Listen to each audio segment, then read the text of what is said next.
Of course, at Aintree, but you've gone for this Labour story there on the right-hand side.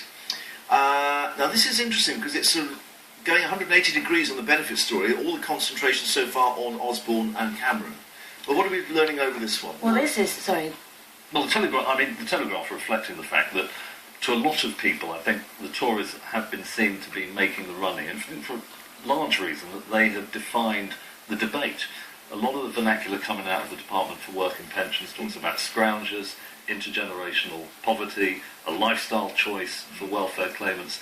And when opinion polls are taken, the public tends to overestimate the number of people who are fraudulently claiming benefits, when it's only 0.8 of 1%. Yeah. They tend to think that the welfare budget is dominated by scroungers, unemployed people, when it's a very small percentage. Well, it's actually dominated by pensioners. I mean, 40% the welfare budget is dominated by pensioners, and so much of, I find this almost incredible that it's talked about the workless or the work shy, in which a lot of the welfare budget is actually subsidising people who are low paid. So it's it's subsidising a lot of our big corporations who are paying small wages. And the example of absolutely, it's the terrible story of these poor children dying. It just seems almost.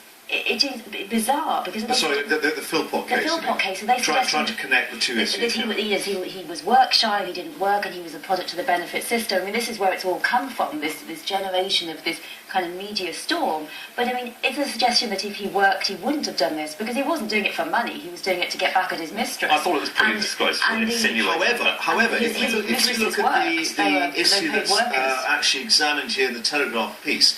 Maybe that was actually quite a brave decision by both George Osborne and David Cameron to go with this, because we've got here, Ed Miliband must do more to prove Labour is not the benefits party, pledged to get people off welfare dependency, senior party figures warned last night, a number of MPs admitting the party being behind the curve on tackling spiralling benefits, and its leadership had ducked the issue too many times. Well, opinion polls show that most ordinary voters want to see reform of the welfare system.